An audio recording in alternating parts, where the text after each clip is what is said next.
Bonjour les amis, j'ai décidé de me remettre aux vidéos, alors je vais essayer de rattraper le temps perdu.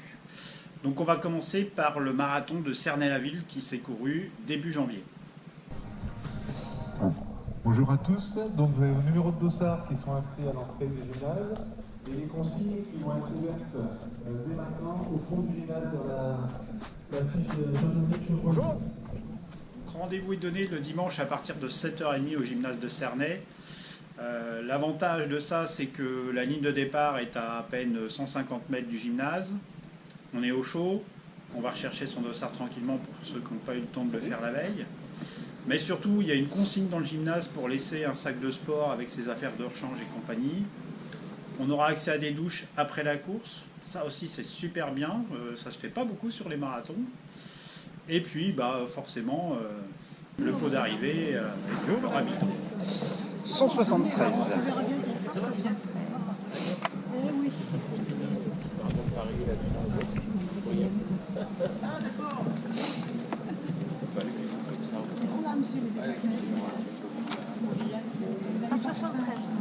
Oui, Lierman. C'est lui. 215. Merci. Merci beaucoup. Alors à 8h30, on est invité à sortir sur la ligne de départ. Il faut savoir que c'est un petit marathon rural, donc vous attendez pas à avoir une grande arche dehors. Vous aurez une ligne tracée au sol avec un officiel, les élites qui vont se mettre à cet endroit-là, et vous savez où va partir le marathon. Sinon, il n'y a rien. Il n'y a pas de sono, rien du tout.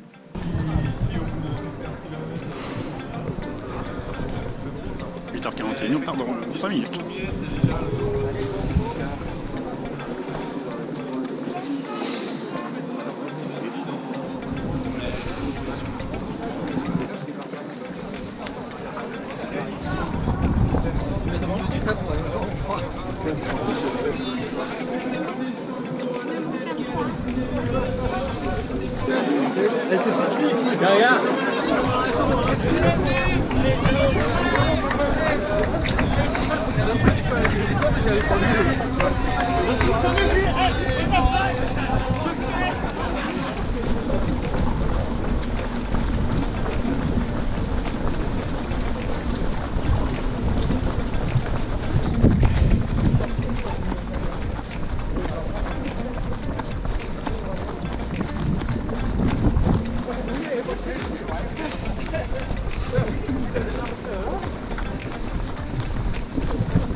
Merci.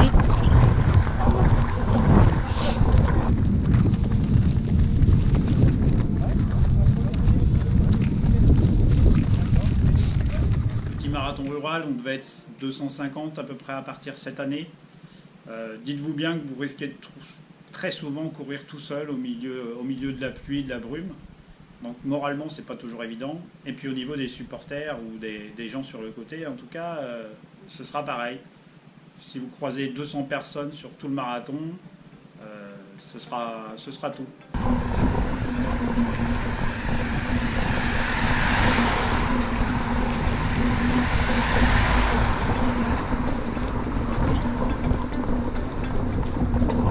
Bonne première petite bosse là au 15e.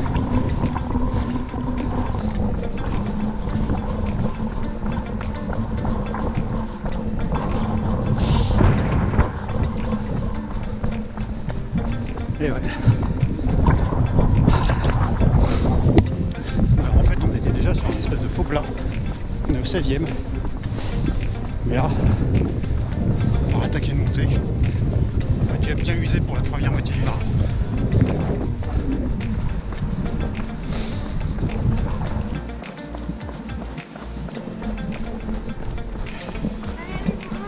Merci.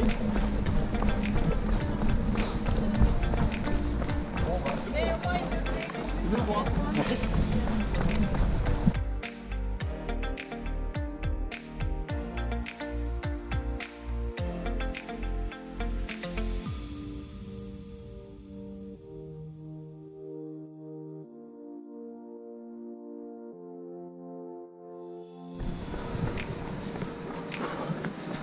Allez.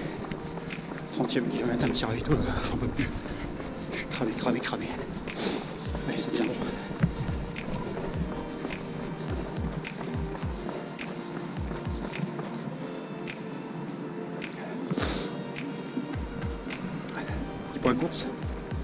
Désolé, je finis de manger, j'en pouvais plus.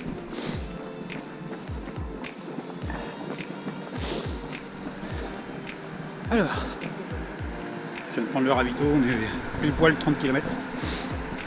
Par rapport à l'année dernière, ils ont inversé le parcours. Toutes les plus grosses montées dès le début. Je pensais que c'était une bonne idée, mais en fait, ça casse bien le début, en fait. Et après, on finit comme on peut, hein, on est bien usé. L'année dernière, c'était le contraire. On partait fort et après, on en prenait plein les dents sur la fin. Là, il en reste encore 12 à faire. Je pense qu'il y a moyen de se refaire un petit peu pour pouvoir rentrer tranquillement. Donc, ça devrait aller. Le chrono, je savais que je ferais pas un super truc. Au mois de janvier, j'avais prévu de filmer un petit peu, donc avec la caméra, tout ça, c'est pas super pratique. Et puis je venais pas pour ça de toute façon. Alors ce marathon, je le conseillerais pas en premier marathon. Tout simplement parce qu'on va être à peu près 250 coureurs et que très vite on risque de se retrouver tout seul à courir, donc ça mentalement c'est pas évident pour tout le monde sur un marathon. Deuxièmement, le terrain est loin d'être plat, je crois qu'il y a dans les 400 mètres de dénivelé, donc c'est pas négligeable. Et puis le temps, on est début janvier, on sort des réveillons de fin d'année, il fait quasiment tout le temps du vent, de la pluie, de la brume, et franchement c'est vachement dur à courir un marathon de ce temps-là. Les trois réunis font que pour un premier marathon en tout cas, c'est vraiment pas celui-là qu'il faut faire, je crois pas. Il y a des marathons beaucoup plus faciles à faire avant de s'attaquer à celui-là.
Cette année 2008, en plus, j'ai eu un petit bonus.